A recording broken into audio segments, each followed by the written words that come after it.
बेसिलिनियम। बेसिलिनियम एक नोसोड है।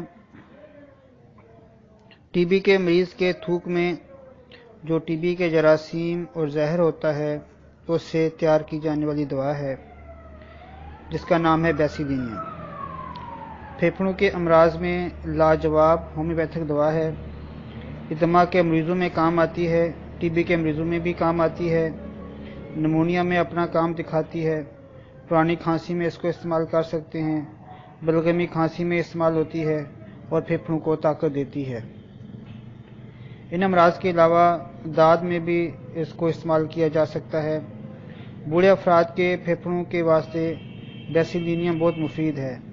जबकि फेफड़ों से बलगम ज़्यादा मकदार में निकल रहा हो, रात के वक्त सांस की तकलीफ़ के दौरे हों, दम घुटता हुआ महसूस हो, तो इसकी 1000 ताकत में एक खुराक इस्तेमाल करा सकते हैं।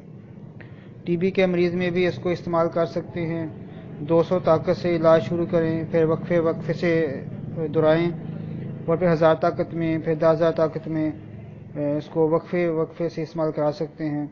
तो ये टीबी के मर्ज़ में काफ़ी फ़ायदेमंद साबित होती है। मैंने इसको सख्त किस्म के नमूनिया में भी बहुत मुफीद पाया है, जबकि रिवायती तरीका इलाज जो होते हैं वो मरीज़ को कोई खातिर अफाका नहीं दे सकते।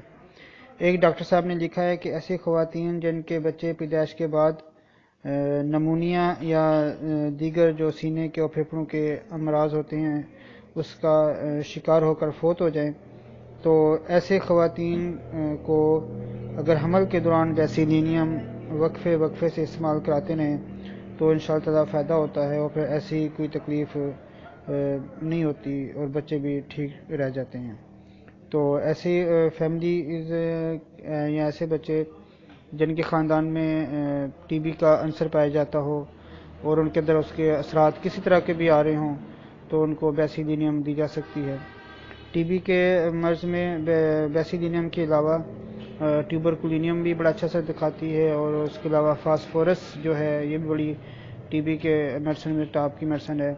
लेकिन फास्फोरस जो होती है बहुत गहरा असर करती है, उसको डॉक्टर की रिकमेंडेशन और मशवरे के बगैर कोशिश करें कोई दवाई इस्तेमाल ना करें। और आजकल भी इसका बेहतरीन इलाज मौजूद है आम रिवायती तरीका इलाज में, उस तरह भी देखा जा सकता है। लेकिन टीबी जो है ये इसको ख्याल करें कि इसमें कोई भी दवाई डॉक्टर के मशवरे के बगैर इस्तेमाल ना करें।